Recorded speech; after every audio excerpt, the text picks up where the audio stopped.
Welcome to another just-in-time video series from RAPM. Today we're talking about bronchiolitis, asthma, and overlap with Mary King, who's the medical director at Harborview and Seattle Children's, and Brian Smith, who's a clinical educator and QI coordinator at UC Davis Health. Just to give you a little bit more detail, Mary King is a pediatric intensivist at Seattle Children's Hospital. She's the medical director for pediatric trauma and the burns ICU at Harborview Medical Center. And she's a founder of the HMC Trauma PICU starting in 2011. She also serves as RAPM's Washington State lead and is a professor of pediatrics at the University of Washington. Brian Smith is the Children's Hospital Respiratory Care Educator and QI Coordinator at UC Davis Health. He specializes in neonatal and pediatric critical care and maintains an adjunct faculty position at Butte College. Brian has academic interest and pursuits in high-flow nasal cannulas, mechanical ventilation, including high-frequency, transcutaneous CO2 monitoring, and RT-specific wellness. So I can't think of two better people to talk to about this problem that comes up all the time in our hospitals and in yours: bronchiolitis, asthma, and where they overlap. Let's just dive right in. So Mary, a 1 or 2 year old comes into your emergency department and they're wheezing. What do we do? Well, you hit the nail on the head there, Jonathan. This kind of patient presents all the time. So whether it's September or March, we see kids that are wheezing and small. And the question ultimately comes down to, is this a virus? Is this bronchiolitis? Or is this potentially an asthmatic? And sometimes we don't know the answer. So obviously it starts with a good history. But you're going to go ahead and take your history and try and understand if this is a first-time wheezer or is this a kid who's wheezed before? And how old are they? How long have they been sick? And then if they actually use albuterol at home, has that been helping them? So really starting from that history, we're going to go ahead and kind of put them into a bucket in terms of, well, do we think they're more like a bronchiolitic? Is this first-time wheezer, they've got acute viral symptoms, or are they more like an asthmatic? Is this a kid who's actually wheezed before? And they may or may not have a fever and acute viral symptoms. This may be something that's been percolating for a number of days. And so once we kind of put them in that bucket, we're going to go ahead and start care. And so, we have different approaches for both bronchiolitis and asthma. I can go into that if that's helpful, but that's where we start. Yeah, let's just It's not review that necessarily where quickly we because end. I think that we're going to talk about all of this through the course of this, but just to sort of give everybody upfront kind of here's what we're going to tell you. Let's quickly review the different treatment pathways for bronchiolitis or asthma. Great. Yeah, honestly, bronchiolitis is really supportive care. A kid really just needs uh, time to recover from their virus. Now, sometimes a kid, when they have a virus, they can get really dehydrated, they can get really thick secretions, and those small airways can get really inflamed. And so we will treat them with hydration because we don't want them dehydrated. That'll thicken up their mucus. We'll help them get rid of some of these secretions with suctioning, potentially of their nose.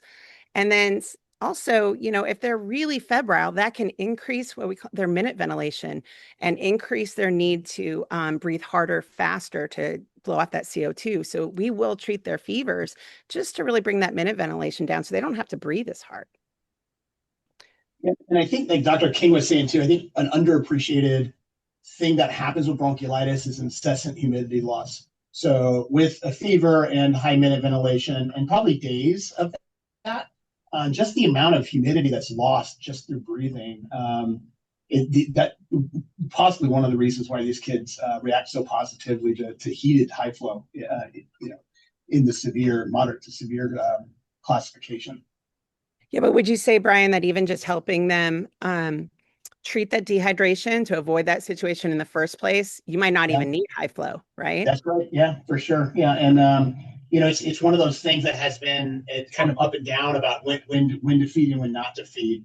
And I think we're all leaning towards it's probably safer to feed, even in children that may be slightly tachypnic. So.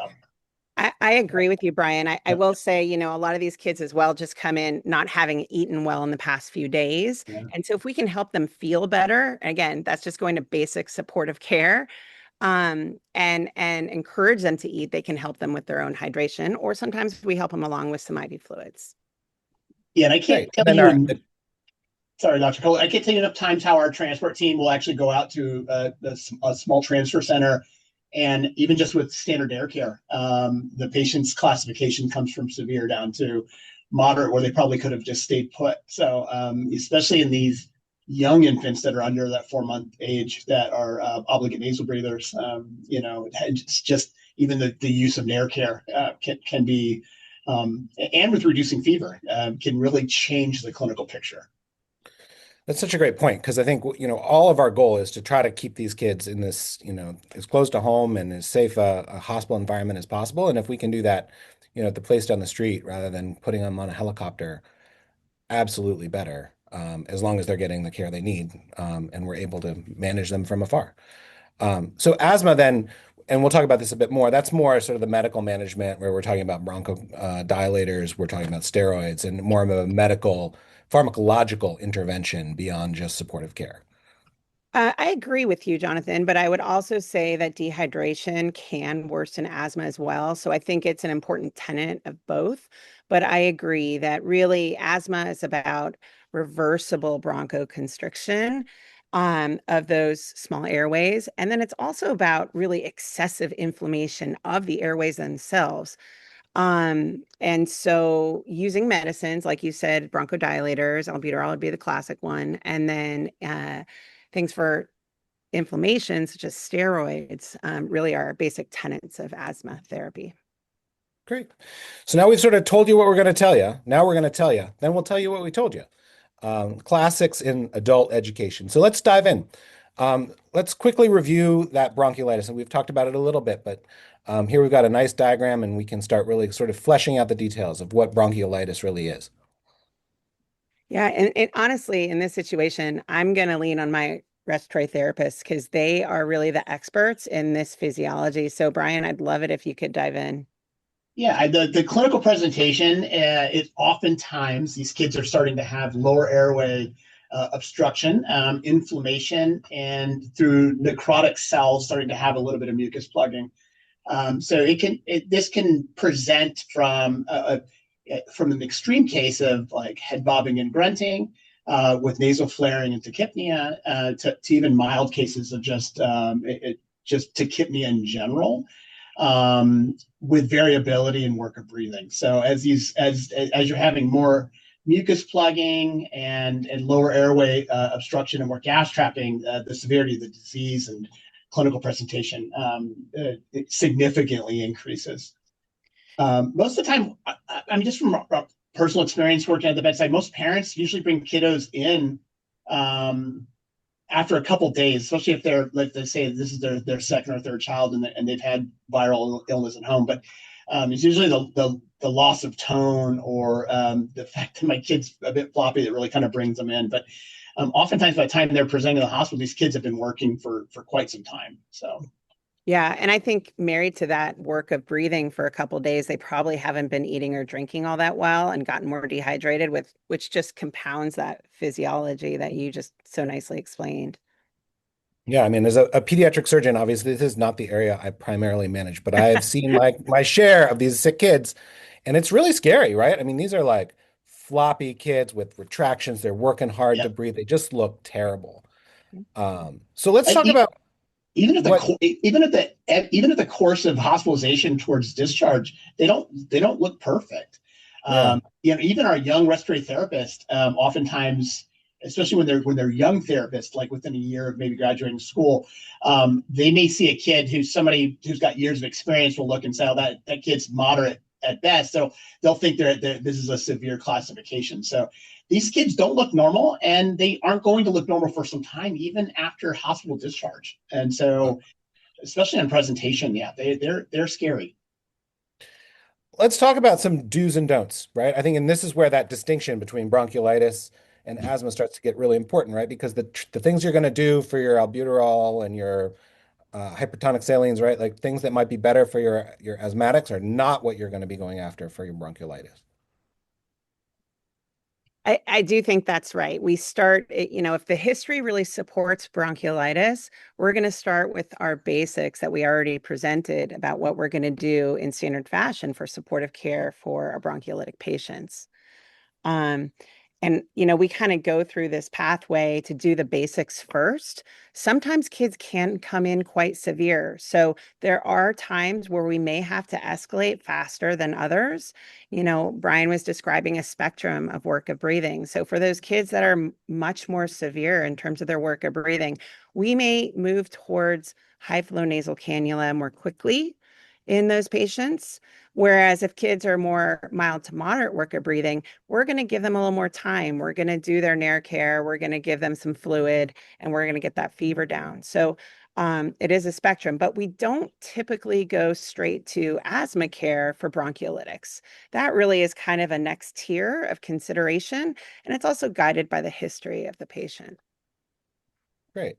And I think because we all work in medicine, we know you should never say never to anything. And so there are going to be exceptions, right? And sometimes we're going to be pushed to do some of those things that are in the do not column, even in the bronchiolitic patient. So true. And, I find there are very few absolutes in my world these days. And this is one of them, right? This is not an absolute. And I think this gets back to that, what I've been kind of emphasizing the importance of history. Because sometimes if there's family history of asthma, or a lot of eczema in the family, or if the child has history of wheezing prior, using albuterol, or a history of eczema, you may consider a trial of albuterol.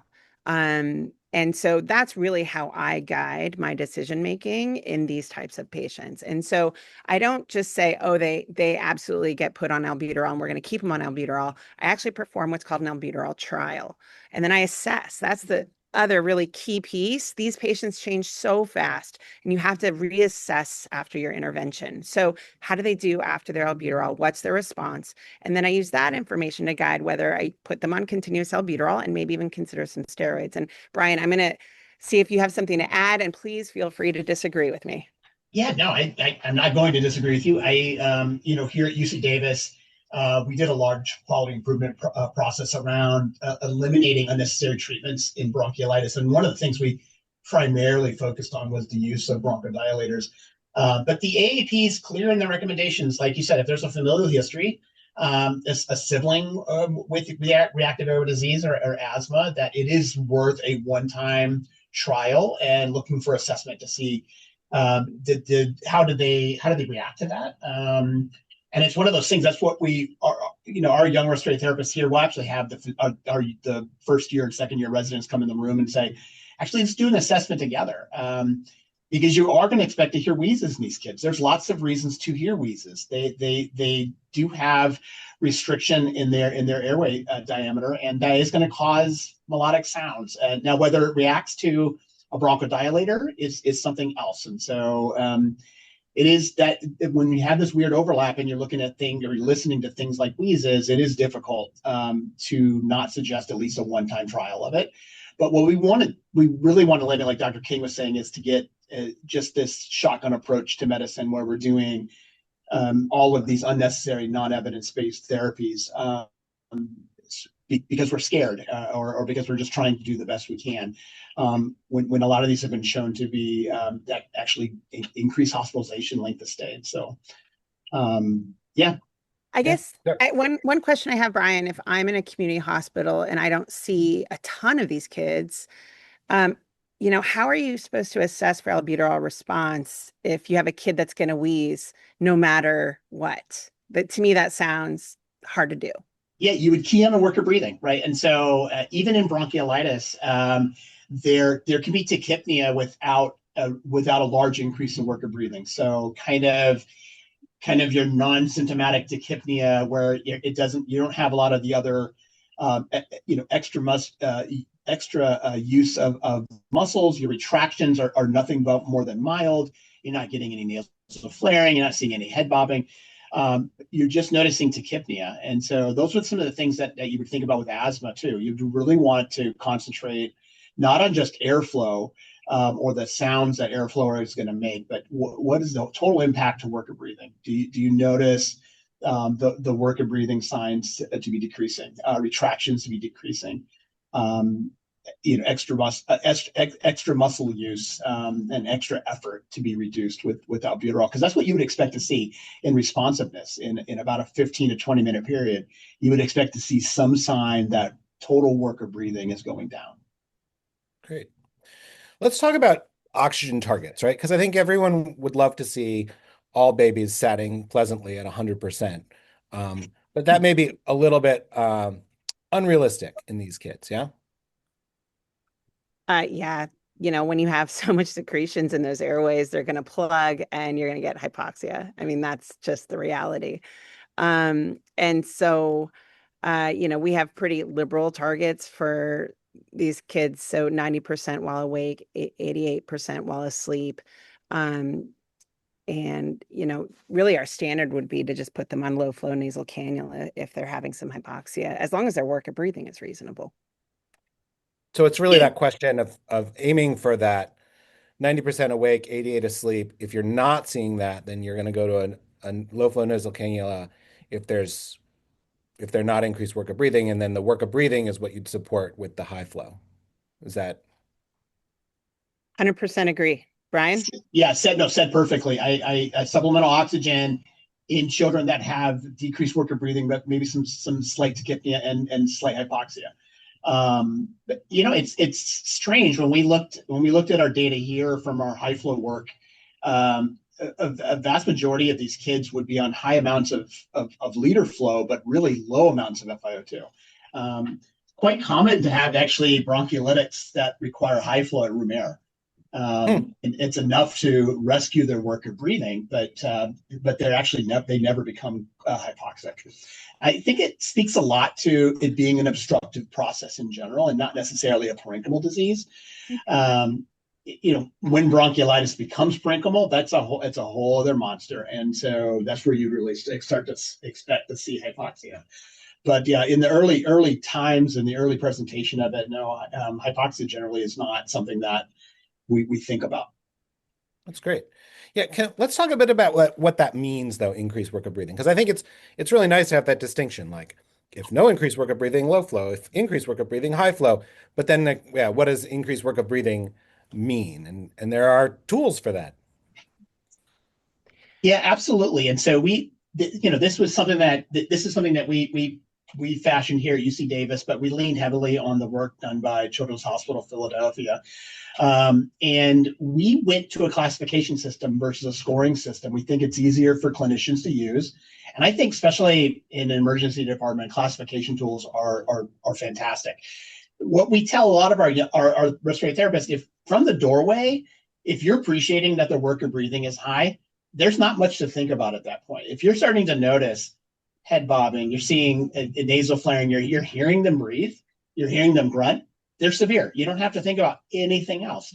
And then also with classification, you're looking at age-based respiratory rates, and so that sliding scale of what is to be considered severe tachypnea in a 1 month old, so like a brand new newborn versus a kid that may come in that's 24 months of age. And you can see there's a huge sliding scale in there when you think about age-based respiratory rate. So in a newborn, severe may be something above 70, where if a child is more of a toddler, that may be a rate of 46, which would be mild for a newborn infant. So really applying those age-based assessments to this population that's quite drastically different from being newborn up to a toddler. Yeah, it's interesting, Brian, that you stated that what you actually teach your RTs is really to kind of go for your gut assessment from the doorway. Because I do think, the more patients like this that you see, the more that gut assessment really proves right. And I think it comes down to those last two pieces. It's the work of breathing and their mental status. Yeah. So, for me, those are really primary. And so I don't overlook someone who's lethargic, and I don't overlook someone with head bobbing. Those are two like pearls to just not, not overlook and to take them seriously. But I do think these tools can be especially helpful for folks that don't see kids like this every day. Right. Yeah, so it seems like the kid you really want to worry about, the kid that a classification like this will catch, right, is the kid whose respiratory rate is in reasonable range. You've got a 12-month-old who's breathing 30 times a minute, but they've got severe retractions, head bombing, grumping, and are lethargic, right? Like you got to look for those other signs. It's not just that respiratory rate. Exactly. And I guess maybe that's in part why I don't lean on the respiratory rate because those other signs are just so fundamental.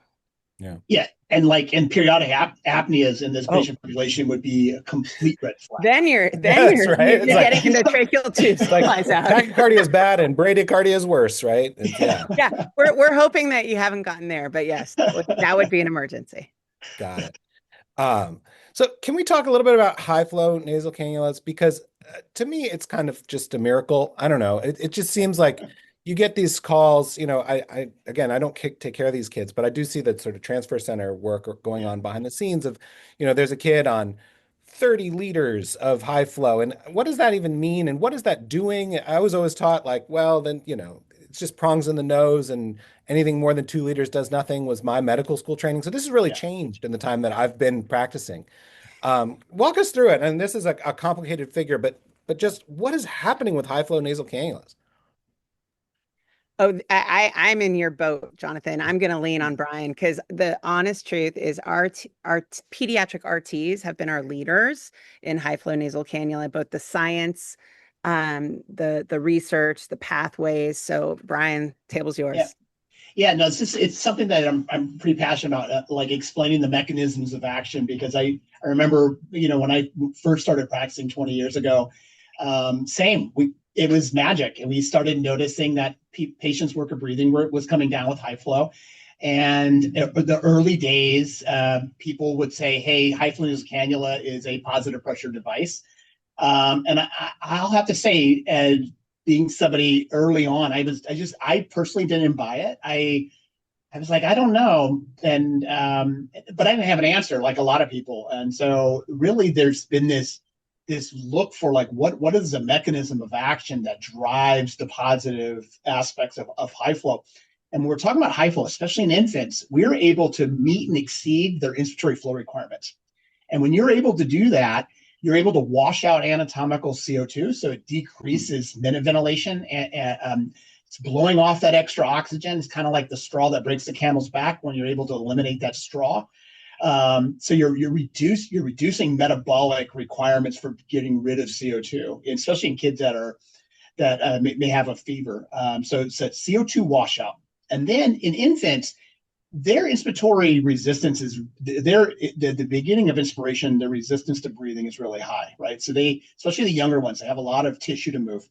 And there's a thing I like to do for people, and we're adults here, but if you were just to close your nose ever so slightly and take a breath in, increasing your own nasal inspiratory resistance just slightly, how long would you be okay with that, right? And if we were to play Mr. or Mrs. Potato Head, and I was taking Dr. King's nose off when I was plugging it here, and I'd be like, oh, Dr. King's nasal inspiratory resistance is different than mine.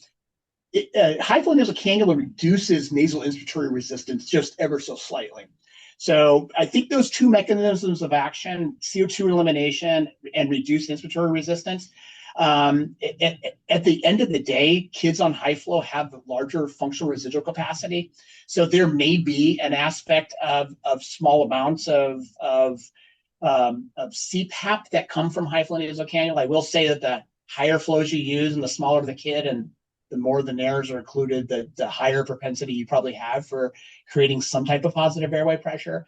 And then you couple that with steady amounts of heat and humidity. So that's bringing mucociliary function back quite rapidly. Cilia in the airway can become quite paralyzed in a short period of time in cold conditions.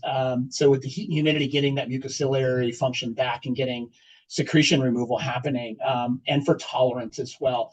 And then you couple that with all of those different aspects, maybe a more efficient breathing pattern. And high flow has really been as the forefront of treating infants with severe work of breathing with bronchiolitis. So That's so cool because I think in my head I was always like, well, it's basically just like a cheaper CPAP, but like it's way more than that, and it's yeah, working on multiple systems. It's not just that positive pressure component. Let's talk about how we do the like pragmatics of that. Like, what does that mean? Like, well, you got to get the right device and you got to get the right flow rate. yeah, and that's tricky. I'm sorry, Dr. Kim, I'm cutting in, but depending on what high flow system that you're using, your heated high flow systems you're using, um, you should probably target, if you're going to use high flow in kids with bronchiolitis, you should just take their weight and just double that, and that's your flow rate setting. It's pretty easy to do. You can round up if you're a person that doesn't like. You have a kid who's 4.5 kilos, you can just round it to 5 and go to 10, which is fine. So 10 liters. So being prescriptive with the liter flow, and about reducing work of breathing. And if the prongs fit and have some area around them, then that's an okay fit. What you don't want is total occlusion. And so that can be tricky depending on the size of the nares and the liter flow restrictions of your cannulas. And so your respiratory therapists at different institutions really need they need to be able to reference cannula size and liter flow limitations. Like on the slide here, the extra small isn't going to be able to provide you a liter flow of 12 liters. It just is going to, the cannula size itself is too small, too much resistance in that cannula. So, targeting a cannula that fits without completely including the nares that can provide 2 liters per kilogram per minute Awesome. of body weight. Yep. Great. Yeah, and All I right, think we cured probably, bronchiolitis. Sorry, go ahead. oh, I was just going to say that I do think for community hospitals, having an RT champion that can work on stocking the right materials and really develop familiarity within the RT group, how to use this in small children. I mean, this is really just a mainstay of therapy. And so anything we can do to decrease that barrier is going to really pay dividends for your community. So my suggestion as a PICU doc, because I know I lean on my RTs in my pediatric quaternary hospital. So I would really ask our community hospitals to partner with our pediatric RTs because that's how to get the expertise to the kids. Really, it's to have the right materials and have RTs that are familiar with using them. So, to me, that's gonna be super important for ongoing care delivery. Great. That's so fantastic. And I think such a great point, right? Like pediatric centers are available as resources to help community places have the tools and the training that they need to be able to manage these kids locally to the degree it's possible, right? Absolutely. All right, we've cured as bronchiolitis. Let's cure some asthma now. And this is a similar can be a similar presentation as we talked about, but the underlying mechanism is very different. Definitely. I think of asthma as an allergy in the airways. And so it's just the etiology is quite different, even though it is still obstruction of the lower airways. Typically, it's reversible and it's inflammatory. And so, really, those are the hallmarks for asthma. And just as we have a classification scheme for our airway management and our workup breathing, there are more than one pediatric asthma score out there. I'm curious, Brian, on your perspective here, as a PICU doc, uh, I use my overall bedside assessment or doorway assessment, as you were suggesting earlier. So I don't typically use asthma scores on the daily, but I know that my pediatric hospital and ER colleagues do, as well as other centers. What's your take on pediatric asthma scores? Yeah, it's a nice way. In fact, I was just at a conference where somebody was saying that asthma scores are subjective, and I was like, not good ones are not. And this tool in front of you it was a validated tool. It's been used in pediatric asthma research. And here at Davis, we recently got rid of our own designed pediatric asthma score, like Dr. Kohler was saying, and actually went with a validated tool. And we use this tool to from hospital admission all the way through discharge. And so, what's nice about having a tool is that from provider to provider, it gives you something to balance your assessment off of, versus like your first initial assessment of a patient. This kind of gives you a way of like tracking the response to therapy. Because remember, at the end of the day, asthma treatment is about reducing symptoms, right? It's about symptomology, and so it gives us a way of an objective way of saying like we can start decreasing the amount of therapy a patient's receiving and work them towards getting out of the hospital. Yeah, one thing that I've really enjoyed about our asthma pathway at Seattle Children's is just how nurse and RT led the pathway is. So you don't have those unnecessary barriers to care changes, whether it's escalation or de-escalation. I was wondering if you could talk a little bit about that. Yeah, I mean, I'm a big proponent of RT-driven protocols. There's a long history of them being proficient. There's a long history of really well designed protocols meeting patients' needs better. We're because nurse and RT are at the bedside pretty consistently. And so, yeah, I'm a large proponent of protocols and the upkeep of protocols. And we've here at Davis, we've done quite a bit of work around protocol-driven medicine. So we don't in our center here, we actually don't per our protocol. We're not actually allowed to escalate in therapy, but it's a de-escalation pathway. But we're very familiar with pathways that do go bidirectional. Mm-hmm. Yeah. And pathways are so great, as long as kids agree to stay on the path, like, Right.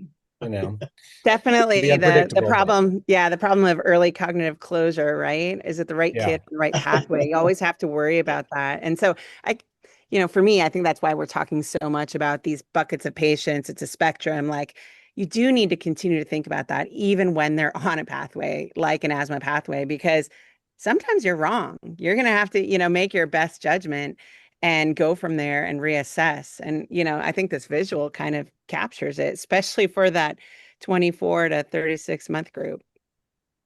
Yeah, right. And so because nothing is ever simple, right? There is this kind of overlapping space. Um, let's think about and I know we want to talk a little bit about the other therapies and diagnostics that are available when you're thinking about escalating care. And obviously, a lot of these things are not something we would expect a critical access hospital emergency department necessarily to know about or do. But there's always a value too in just calling your local PICU and talking these things through with them.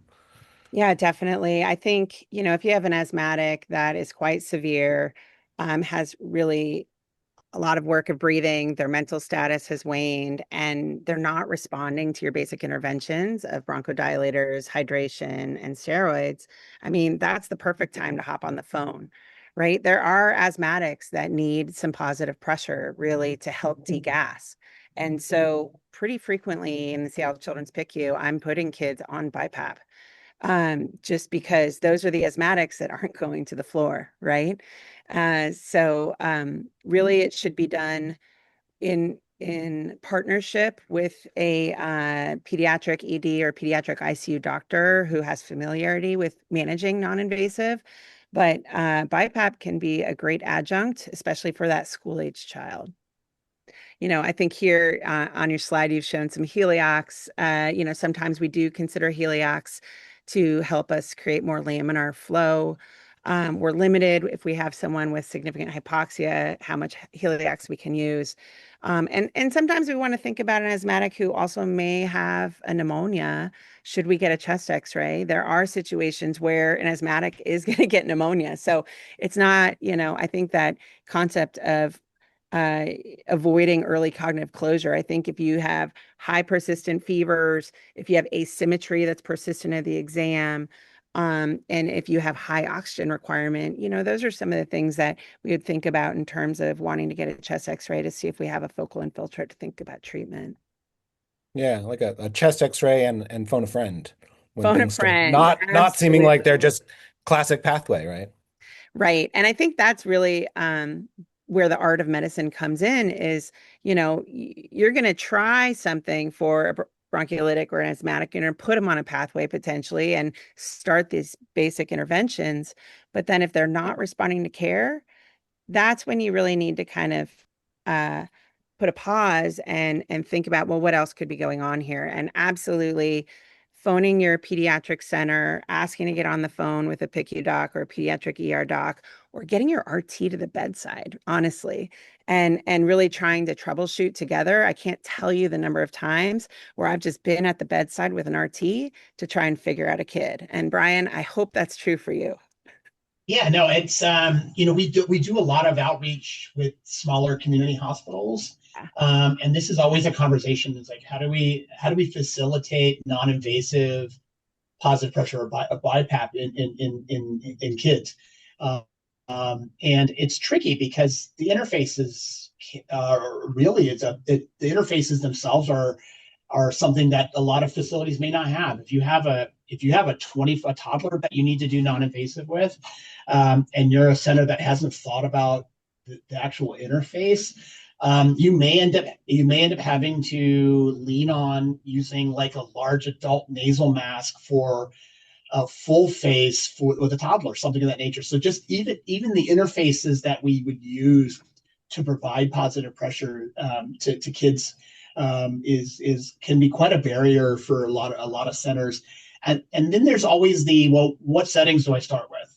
What kind of IPAPs and EPAPs? And I think to Dr. King's point, that's about having a relationship at the bedside and saying like, well, what's working, and how much expiratory work of breathing is my kid having? If they're paradoxical, and they're having a lot of expiratory work of breathing, that's a real alarming sign. So there is a little bit of artistry to these type of therapies.